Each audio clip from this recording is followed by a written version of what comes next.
फिर क्यों इस मस्जिद पर इस अवैध निर्माण पर कार्रवाई क्यों नहीं की जा रही है। हम लगातार आपको बता रहे हैं कि इसके 3 तल हैं इस मस्जिद के, जिसमें से 2 तल ऊपर के जो 2 फ्लोर हैं उनको इल्लीगल बताया गया है और इसे इल्लीगल माना भी गया है, लेकिन उसके बाद भी उसे गिराने की कोशिश नहीं की गई।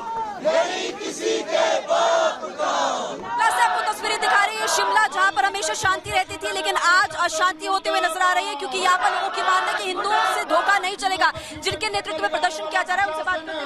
हमारे साथ जी, आज की जो प्रदर्शन की हमारी प्रमुख मांगे हैं, पहली मांग ये है कि हम सरकार से मांग कर रहे हैं कि जो वक्फ बोर्ड है इसे निरस्त किया जाए।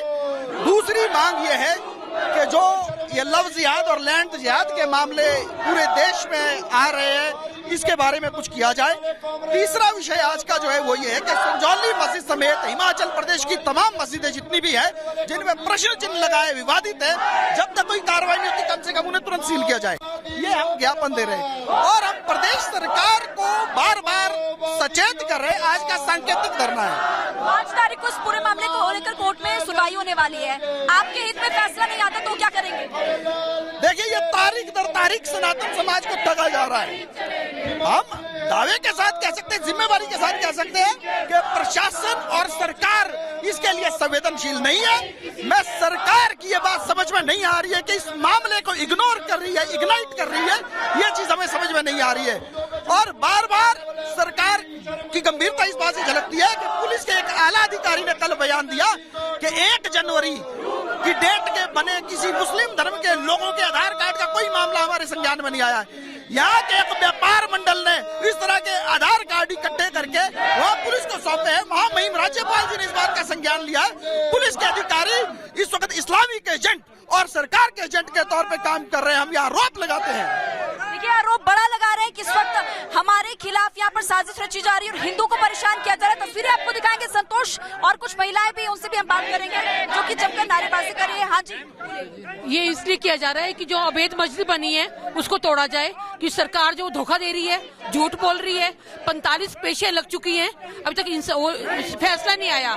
जो लाठीचार्ज किया गया था वो हिंदुओं पे ही हिंदुओं ने लाठीचार्ज किया, और जिसके लिए हम प्रोटेस्ट कर रहे हैं उनको सपोर्ट की जा रही है, तो ये बड़ी शर्म की बात है। देखिए, तारीख पे तारीख दी जा रही है, लेकिन फिलहाल अवैध मस्जिद पर कोई कार्रवाई नहीं हो रही है। हिंदू लगातार मांग कर रहे हैं और कुछ युवा भी हैं यहाँ पर। आप लोगों की हमारी मांग ये है कि शिमला में हमारे हिमाचल प्रदेश वालों का है ना 5% ये माइनॉरिटी है, लेकिन वक्फ बोर्ड ने इतनी सारी जमीन कब्जा करके रखी है ना। हमारी देवभूमि है। 1980 के दशक में हमारे जो यहाँ पे हिमाचल प्रदेश में देवभूमि में कुछ बाहरी लोग काम के जो रेडी पटरी लगाने के लिए यहाँ पे आए थे, लेकिन अब ये एजेंडा बन चुका है कि हमारे प्रदेश को एक डेमोग्राफी चेंज करने का एजेंडा बना दिया गया है ना। हमारे मुस्लिम जो हमारे दूसरे समुदाय के लोग हमारे प्रदेश में आकर अपने तादाद बढ़ा रहे हैं। ये वक्फ बोर्ड के आने वाले समय हमारे देवभूमि के खतरा है, हमारे संगठन के लिए देवभूमि के लिए खतरा है, क्योंकि वक्फ की संपत्तियां यहाँ पर लगातार बढ़ती हुई नजर आ रही है। ये इनकी मांग है कि वक्फ को समाप्त किया जाए। नारेबाजी जो कर रहे हैं वो आपको दिखाते हैं। संतोष, आप तस्वीरें दिखाते रहिए। नहीं चलेंगे, नहीं चलेंगे, नहीं चलेंगे। आप लोगों की मांग है कि वक्फ को समाप्त किया जाए, ऐसा कि वक्फ को समाप्त करने की मांग कर रहे हैं। किसकी साथ वक्फ आपके यहाँ भी रुमाल रख देगा और इस जमीन को बोल देगा हमारी जमीन है, तो हम क्या जमीन उनको दे देंगे? ये कांग्रेस सरकार के शासन में जो वक्फ बोर्ड बना था और जो हिमाचल में 2017 में इसको यहाँ पे ढंग से लागू किया गया, ये सिर्फ हिंदू माता बहनों को बाहर करने का एक षड्यंत्र है। तो वक्फ बोर्ड नहीं चाहिए तो नहीं चाहिए। जिंदाबाद। अगर 5 तारीख को कोर्ट ने आपके हित में फैसला नहीं सुनाया तो आगे क्या होगा? आगे हमारा आंदोलन जारी रहेगा। हमारी रणनीति बन रही है, उस पर भी आपको जल्दी पता चल जाएगा, लेकिन ये जो प्रदर्शनी है अब ये रुकने वाला नहीं है। देखिए, यहाँ पर नारेबाजी जो की जा रही है उसमें आप देख सकते हैं कि हिंदुओं में कितना ज्यादा आक्रोश इस वक्त है, और जाहिर तौर पर आक्रोश इसलिए क्योंकि यहाँ पर अवैध मस्जिद का निर्माण एक जगह पर किया गया है, लेकिन अलग अलग जिलों से भी इस तरह के मामले लगातार सामने आए हैं। और यहाँ पर कुछ और लोगों से भी हम बात करते हैं। हम लोगों की जो मांग है वो एक तो हम वक्फ बोर्ड को बंद करने की मांग कर रहे हैं, और दूसरे जो अवैध तरीके से यहाँ पर रोहिंग्या और बाहरी प्रवासी आ रहे हैं उनकी वेरिफिकेशन की जाए। जैसे कि आप जानते हैं अभी राज्यपाल जी ने भी संज्ञान लिया है माफ कीजिएगा, आपको रोकना पड़ रहा है। देखिए, आपको लगातार तस्वीरें हम दिखा रहे हैं, लेकिन एक रिपोर्ट आपको दिखाते हैं इस पूरे मामले से जुड़ी हुई। देखिए आप।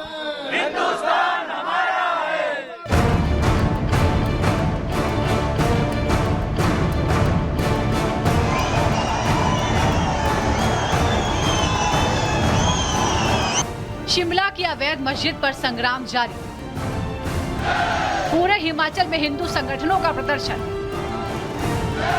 अवैध निर्माण न हटाने पर जेल भरो आंदोलन की धमकी। संजौली की अवैध मस्जिद के खिलाफ शिमला के आम लोगों का गुस्सा बढ़ता जा रहा है। हिमाचल के सभी जिलों में हिंदू संगठनों ने प्रदर्शन किया।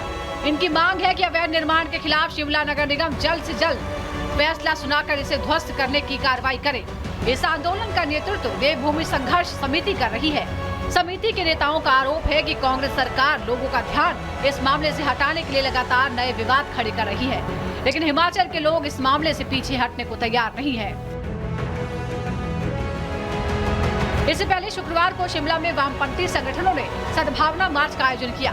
इस मार्च का उद्देश्य शिमला में शांति की अपील थी। मार्च में शामिल लोगों ने आरोप लगाया कि कुछ लोग आपसी झगड़े को सांप्रदायिक रूप देना चाहते हैं, लेकिन वो इन्हें सफल नहीं होने देंगे। मार्च में शामिल लोगों ने अवैध मस्जिद मामले में कानून के अनुसार कार्रवाई की मांग की। दूसरी तरफ इस मामले पर कांग्रेस पार्टी में चल रहा घमासान अब खुलकर सामने आ गया है। सुक्खू सरकार के मंत्री विक्रमादित्य सिंह और कांग्रेस आलाकमान इस मामले पर अलग अलग सुर अपना रहे हैं। दरअसल विक्रमादित्य के करीबी मंत्री अनिरुद्ध सिंह ने इस मस्जिद का मामला विधानसभा में उठाया था। अनिरुद्ध ने हिमाचल में बांग्लादेशी रोहिंग्या की घुसपैठ का भी आरोप लगाया था। से कोई फर्क नहीं पड़ता। भारतीय जनता पार्टी को नियम कानून से कोई फर्क नहीं पड़ता। भारतीय जनता पार्टी को लोकतंत्र की धज्जियां उड़ाने से कोई फर्क नहीं पड़ता।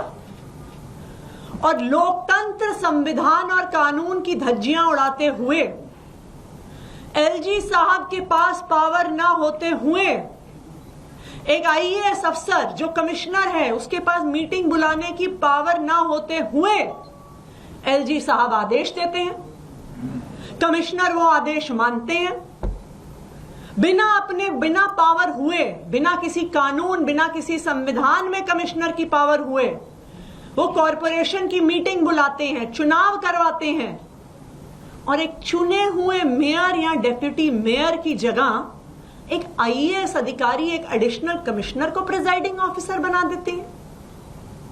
हर स्तर पर भारतीय जनता पार्टी ने, एलजी साहब ने और उनके अफसरों ने कल का जो गैर कानूनी चुनाव करवाया, उन्होंने उसमें संविधान की धज्जियां उड़ाई, लोकतंत्र की धज्जियां उड़ाई। लेकिन यह पहली बार नहीं है, ये भारतीय जनता पार्टी का स्टैंडर्ड ऑपरेटिंग प्रोसीजर है। जहां जहां भारतीय जनता पार्टी चुनाव नहीं जीतती वो